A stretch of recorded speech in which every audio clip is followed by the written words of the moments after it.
Skia est mon invitée dans les Gossures aujourd'hui. Skia est artiste, elle rappe, elle est reconnaissable grâce à ses grosses lunettes et avec aussi beaucoup de sincérité dans ses textes. Je la vois partout et tout le monde dit qu'il faut la suivre de très très près. Donc aujourd'hui, je l'ai ramenée en face de moi. Comme ça, je vais vraiment pouvoir voir ça de très très près. Bienvenue encore une fois. Merci beaucoup, je suis trop contente d'être là. Ouais, moi aussi, c'est vrai. T'étais venue dans Studio 41 avec Ismaël, l'émission qu'on anime le lundi soir. C'était juste pour un petit live, donc on n'avait pas eu le temps, je crois, de parler énormément. Donc aujourd'hui, on va remédier à ça pour ce petit portrait. Alors si je dis pas de bêtises, arrête-moi si des fois je dis des bêtises. Pas de souci. Tu viens du Limousin. Oui. Ah, ok. Quelle ville exactement? Saint-Junien. Je suis née à Saint-Junien. Je suis née dans un... Enfin, j'ai habité dans un hameau de 4 maisons. Donc, Ok, moi je ne connais évidemment pas. Non. Bonne fond. Ça te dit... C'est le genre de hameau que tu connais que s'il y a un fait divers. D'accord. Ah ouais, donc vaut mieux pas que je connaisse. Donc tu connais pas, c'est bien. Jusqu'ici, tout va bien. Ok. Comment tu qualifierais ton enfance? Comment se passe ton enfance? En vrai, un peu chaotique. Hein. J'ai une enfance un peu chelou, un peu... voilà. Je veux pas aller dans les détails. On n'a pas envie de faire pleurer dans les chaumières. Mais ouais, j'ai pas eu l'enfance belle et glorieuse et gentille. Non, ça a été un peu chaotique. J'ai beaucoup déménagé. J'ai eu une famille très dysfonctionnelle. Donc... D'accord. Déménagé, mais toujours dans le Limousin? Non, j'ai fait le Limousin. Ensuite, j'ai fait la Charente. Ensuite, j'ai fait l'Allier. Ok. Et après, moi, pour mes études, j'ai fait Clermont-Ferrand, Lyon, Paris. Je crois que j'en oublie pas. Paris pour les études ou Paris pour mentir à tout le monde et faire du son? Non, mais même pas, même pas. Lyon, déjà, ça a été mon truc de... Clairement, je faisais mes études. Et j'ai fait 4 ans, j'ai fait de la com et du droit. Ok. Et je voulais faire une année sabbatique parce que j'aimais pas ce que je faisais. On me l'a refusé, donc du coup, j'ai dit, pas de souci. Je la prends quand même. Je me tire. Ciao.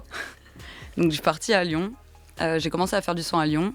Et après, je suis venue à Paris un peu plus tard pour faire du son. T'étais quoi comme élève?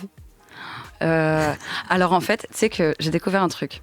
Je pensais sincèrement être une bonne élève. Oh mince. Parce que j'ai toujours aimé l'école et j'ai jamais bossé et j'ai toujours eu la moyenne. Il y a pas longtemps, j'ai eu besoin de chercher des documents. Je suis retombée sur mes bulletins. Ah, ça c'est mon souvenir favori.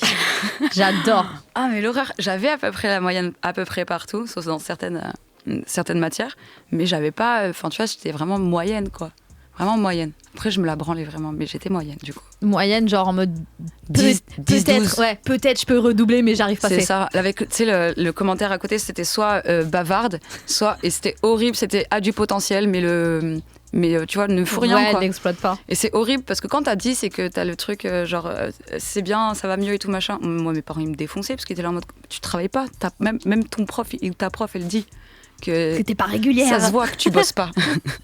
Et j'ai découvert il y a pas longtemps que en fait j'étais pas si bonne élève que ce que je pensais.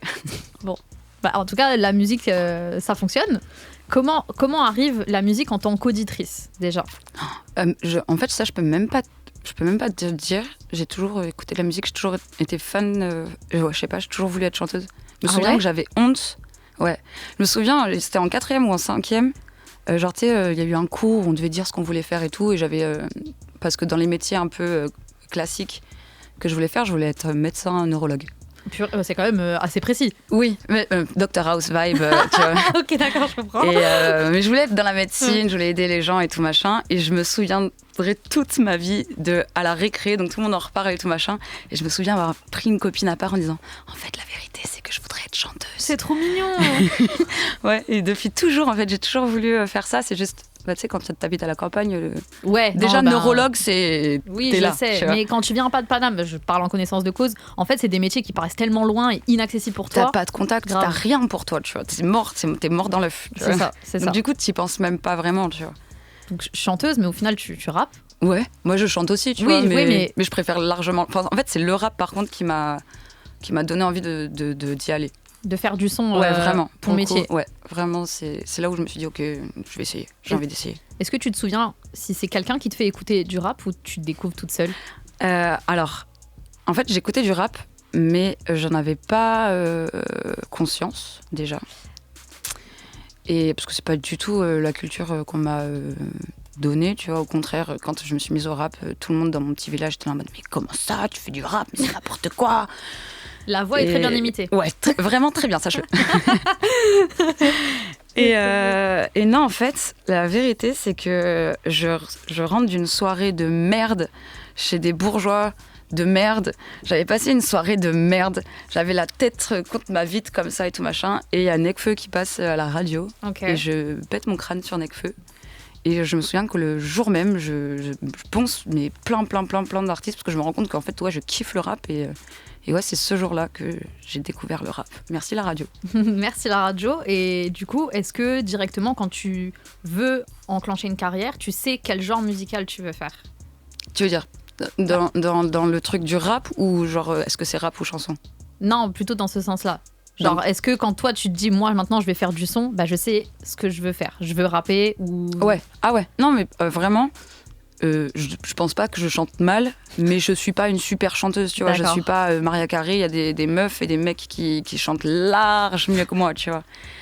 Et c'est vraiment dans le rap où je me suis trouvée un petit... pas trop mauvaise, tu vois, pour quelqu'un qui venait juste de commencer et tout machin. Et je sais pas, je me suis dit que j'avais une chance d'y arriver plus que dans la chanson. C'est quoi les premières étapes ? C'est tu écris ? Ah non, ma première étape, ça a été d'apprendre des textes par cœur, tu vois. Ok. Et je prenais des... Au début, ça a été des textes que je kiffais bien. Et après, c'était les textes les plus compliqués. Genre, je me souviens avoir appris Nous aussi de Big Flo et Oli par cœur. Ok. Par cœur. J'ai appris Eminem par cœur. Je sais pas, j'avais grave ce truc de... pour prouver que je sais rapper, il faut que je sache rapper super vite. Donc je me souviens avoir appris par cœur plein de textes. C'est marrant que tu parles de Eminem et que tu parles de par cœur parce que lui, il a ce truc. Je crois que pour enrichir ses textes, ce qu'il faisait, c'est qu'il prenait des dictionnaires et il faisait page par page et il apprenait des mots. Justement pour après, quand lui, il écrivait... Ouais, j'avais entendu un truc comme ça, je savais pas que c'était Eminem. Si. Mais j'avais entendu il y avait des artistes qui faisaient ça, incroyable. Ouais, donc tu vois, que toi aussi, t'aies ce réflexe de vouloir apprendre des choses par cœur. Bah, j'avais le truc d'écrire, mais jamais j'avais jamais écrit des textes, ou si j'avais écrit des textes en anglais, la con, en chantant, parce que j'ai fait de la guitare. Ok. Mais j'avais jamais vraiment écrit de texte, donc ouais, je sais pas, pour moi, la première... Enfin, en fait, j'ai même pas vu ça comme une étape, en fait. C'est juste, j'étais tellement tombée dans le rap que je voulais connaître, je voulais savoir le faire. Je sais pas comment expliquer ça. Qui est-ce qui croit en toi pour la première fois ? Moi. Oh, bah c'est très bien. Ouais, moi, et en vrai, je change mon truc. Moi, après, la vraie personne qui a cru en moi en premier, ça a été un mec qui s'appelle Chris, qui fait de la photo maintenant. Et... à l'époque, j'étais sur Periscope. Je faisais du rap sur Periscope. Sérieux ? Ouais. Donc tu te connectais en live ? Je faisais du droit. Personne ne savait que je faisais du rap là-bas parce que c'était les gens en droit, quoi. Et ouais, je me changeais de nom. Je disais que je m'appelais Anna. Et j'étais sur Periscope. Je faisais du rap. Là, j'ai déménagé à Lyon avec ce pote-là qui s'appelle Chris. Et je m'amusais encore à faire du son, mais entre nous, quoi. Enfin, Et c'est lui, un jour, il m'a pris par la peau du cul comme ça. On a été dans un appartement du Crous. Il a pris son téléphone et il m'a obligé à poster un truc sur les réseaux. Purée. Ouais. Donc merci Chris. Ouais. Et du coup, t'avais posté un freestyle à l'époque. Ouais. Sur une minute de rap. Ok, purée. Ouais. Ah, merci. Donc merci Chris. Merci Chris.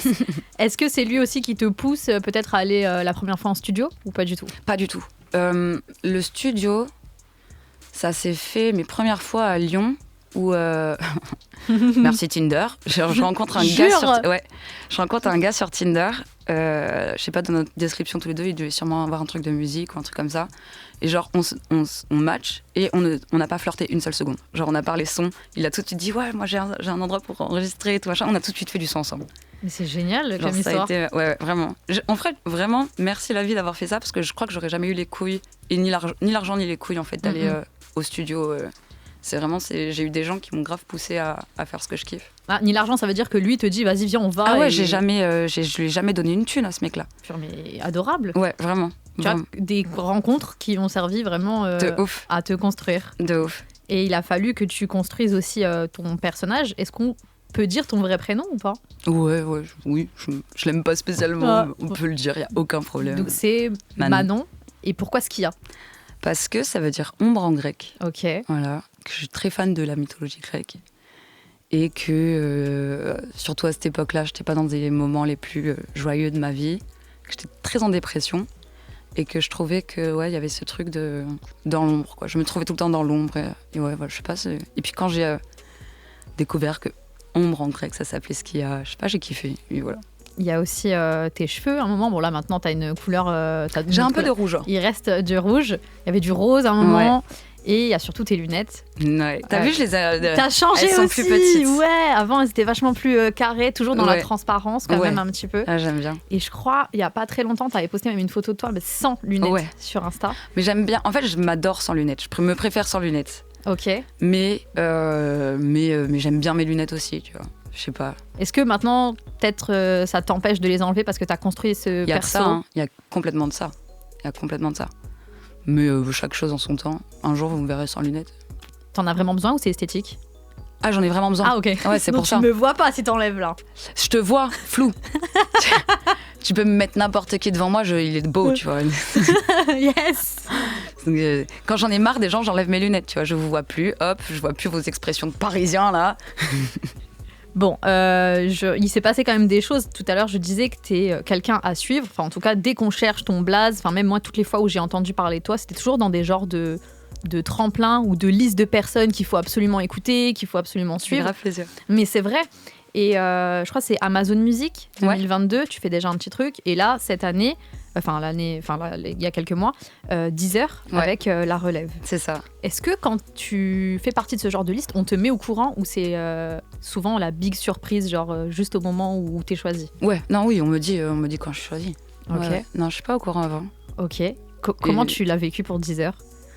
Bah, c'est assez fou parce que c'est vraiment le truc où quand j'ai commencé à faire du rap chez moi, j'étais en mode un jour j'y serai, un jour je ferai La Relève, un jour je vais le faire. C'est vrai. Bah, en fait tous les trucs comme ça, tu vois, tous les petits les trucs. En fait, si tu veux, j'ai l'impression que c'est grave des listes importantes aux States. Ouais. Tu vois, quand je crois que c'est le XXL Magazine qui fait à chaque fois sa liste des rappeurs à suivre et tout. Mais en France, moi je suis parce que je suis grande auditrice, mais tu sais, genre je savais pas que pour vous, artistes, c'était en fait quand même v'là la reconnaissance. Bah, je sais pas pour les autres, je vais pas parler au nom des autres, mais moi je sais que quand j'ai commencé à kiffer le rap et à m'instruire sur le rap et tout machin, automatiquement tu tombes sur ces gens, sur ces programmes-là qui mettent en avant des gens et tout machin. Et quand tu veux faire de la musique, tu veux que en faire partie, tu vois. Enfin, je sais pas, pour moi, c'est vraiment ce truc de... Ça a plus, t'as ce truc de... Il y a quelques années, je me disais, j'ai trop envie de le faire. Et le fait d'être choisi, t'étais là en mode, waouh, ok, trop cool.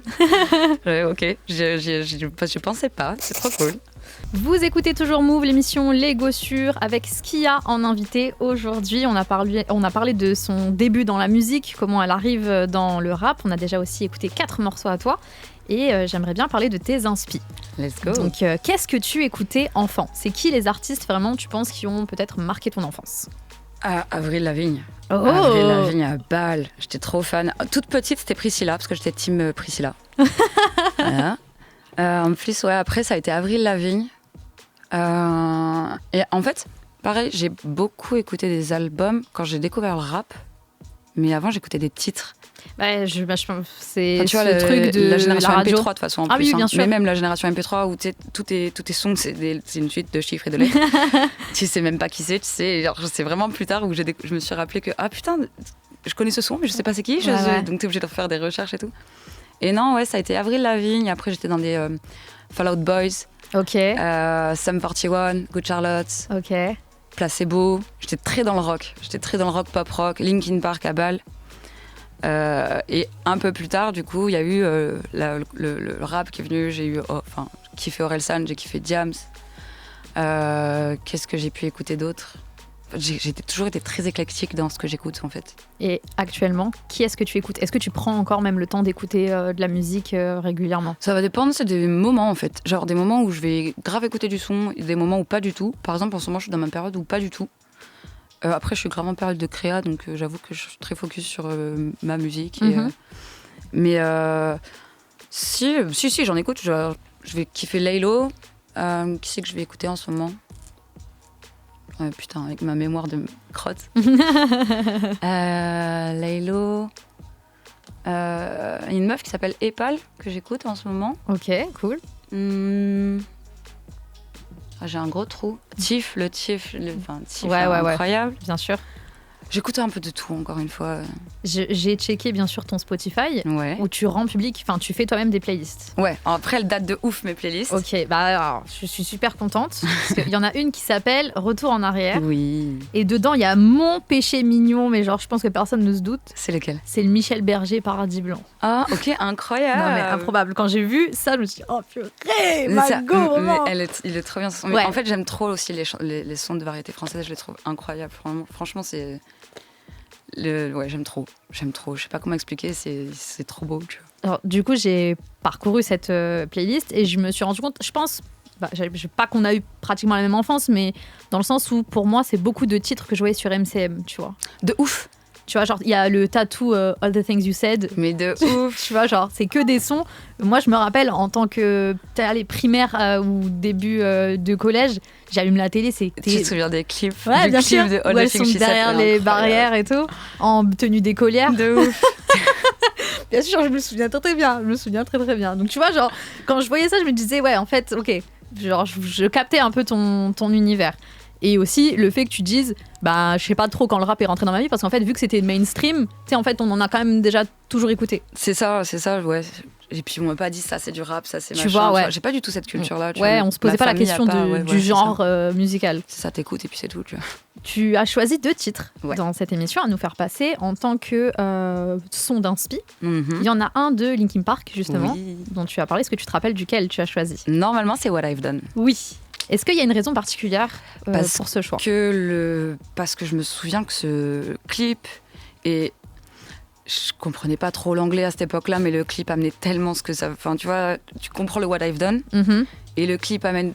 Tu comprends de ouf ce qui est en train de se dire, et je sais pas, ça m'avait percuté. De toute façon, j'ai toujours été un peu dans le social, dans le... Non, mais c'est vrai, tu vois, pas au-delà dans le social, c'est pas vraiment le social, mais tu sais, j'ai toujours été...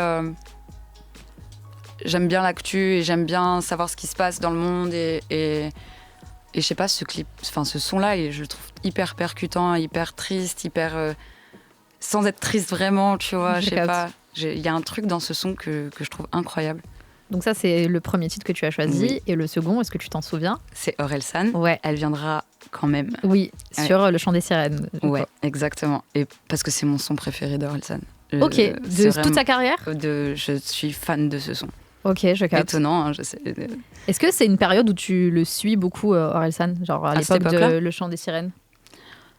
Je peux même pas te dire parce que, encore une fois, je sais, genre, tu sais pas quand est-ce que les choses sortent, tu vois. Je sais pas combien de temps il m'a fallu pour que j'écoute ce son-là entre la sortie et le jour où je tombe dessus. De l'album, ouais, bien sûr. Donc, je sais pas. Mais par contre, quand j'ai découvert Orelsan, ouais, je le limais de ouf, tu vois. Je pense qu'il y a un truc aussi avec Orelsan, c'est qu'il vient pas de Paris. Et du coup, pour les auditeurs qui sont ni de banlieue parisienne, ni de Paris, il y a peut-être aussi cette proximité avec lui, tu vois. Franchement, pareil, tu vois, la provenance des artistes que j'écoute, jusqu'à ce que je fasse du rap, j'en avais rien à foutre et je le savais pas, tu vois. Genre, j'écoute juste de la musique, ouais, je sais pas, ça avait vraiment avec le rap où j'ai commencé à... Et même, j'ai mis du temps, enfin, et puis même encore maintenant, si je dois être très, très honnête, je comprends pas ce truc d'avoir besoin de dire d'où viennent les endroits, d'où viennent les gens et tout machin. Je peux l'entendre, tu vois, mais ça a été tellement pas ma façon d'écouter de la musique que ça me passe un peu au-dessus. Et non, je pense que indirectement oui, dans le sens où c'est logique que la vie de quelqu'un qui vit dans une grosse ville et la vie de quelqu'un qui vit dans une plus petite ville, ce que tu vas dire et ce que tu vas faire, ce que tu vas donner, c'est pas la même chose, tu vois. Bien sûr. Le truc, le son, le gros poisson dans une petite mare. Il y a plein de sons où tu sans que tu saches que le mec vient pas de Paris, tu ressens que ça te colle, tu vois. Ça te colle plus que d'autres. Je capte. Qu'est-ce que c'est, toi, tes expériences live? Déjà, la première fois que tu montes sur scène, comment tu te sens? Paniquée. Voilà, on assume. C'était la panique à bord. Absolument paniquée. Et puis, en fait, je pensais à ma première scène officielle, où j'étais absolument paniquée. Mais je me souviens avoir fait un open mic aussi à l'époque de Lyon. Purée, mais t'es courageuse. J'étais la seule meuf. Ouais, ça me stresserait de fou, je pense. Et en plus, je passe juste après des gars qui ont mis un feu, de me baiser, tu sais, des grosses, des grosses subs, des gros trucs et tout machin. Et en gros, t'avais 2 passages. Le premier passage, c'était, je me souviens pas spécialement. C'était bien passé, hein, mais le deuxième passage, j'étais complètement paniquée parce que je faisais un son hyper sensuel où clairement, je disais que j'étais en train de ken avec un mec. Okay. Et j'étais en train de me dire, attends, là, je passe après ces gens-là. Là. Oh, purée. Et du coup, je l'ai pris un peu à l'envers en mode... je suis arrivée sur scène, j'ai dit « Ouais, vous êtes chaud !» Super, moi je vais vous calmer un peu. Et du coup, j'ai fait mon truc hyper sensuel. Et en vrai, ça a été le truc qui a le mieux marché de mes 2 passages. Ok. J'ai eu une bande de gars, je me souviendrai toujours vraiment sur ma gauche, qui disaient « Signez-la ! Signez-la !» C'était incroyable, c'était une super scène.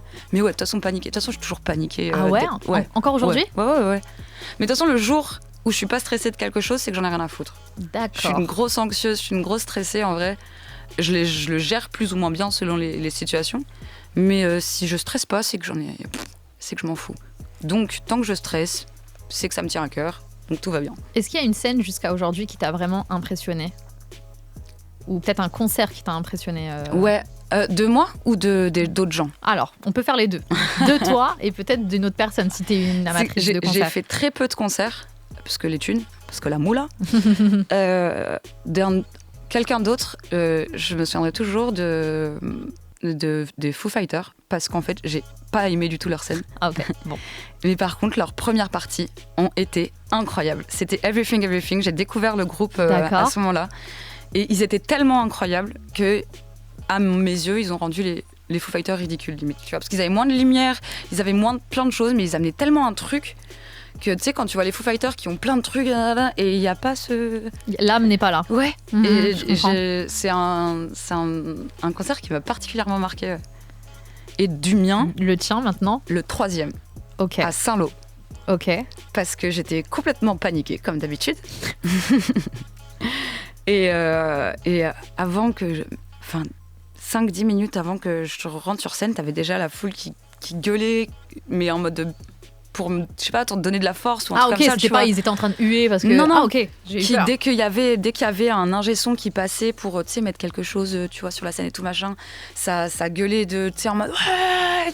Et j'ai eu... Tu le fais très bien. T'as vu, je mime super bien les fous. Et c'était... ça a été la première scène où j'ai autant reçu de love de la part d'inconnus qui me connaissaient pas, qui connaissaient pas mes textes, qui connaissaient rien de moi. Et j'ai jamais... c'était fou en fait. Genre, ça a été ma première scène folle pour moi. Et puis ils m'ont donné tellement d'énergie. Je sais pas, il y a eu un truc, je me souviendrai toute ma vie de cette scène. Ben tu vois, comme quoi, en vrai, au-delà du fait que toi, tu dois bien te sentir, si le public y donne, vraiment. Ça te... Vraiment. Même quand tu es au max de ton énergie, à partir du moment où il donne, tu te rends pas compte que tu en as encore plus que ce que tu avais au début. Tu vois, c'est fou. C'est absolument fou. Merci beaucoup, Skia, pour cette heure ensemble. J'espère qu'on a permis aux gens vraiment de te découvrir, d'en apprendre davantage sur toi. J'ai adoré ce moment. Merci à toi. Merci de ouf. C'était vraiment cool. Très, très cool. Qu'est-ce qui arrive pour toi en 2024 ? J'espère un projet. Je suis en pleine créa en ce moment. Je veux vraiment trouver mon truc à moi qui m'appartient, que ce soit musicalement, dans plein de choses. Donc je suis en train de bosser là-dessus et j'espère que le projet va plaire. Oh, ok. Bon, on reste branché alors. Oui. On reste branché sur tout ce qui va se passer pour toi pour la suite. En attendant, bien sûr, ce portrait est disponible sur l'application Radio France en rediffusion podcast, ou sur le site Radio France, bien sûr, ainsi que les covers et exclus que tu as fait en live. On se retrouve très très vite peut-être dans un nouvel épisode des Gossures. Merci beaucoup, Skia. Merci à toi, c'était un plaisir. Ouais.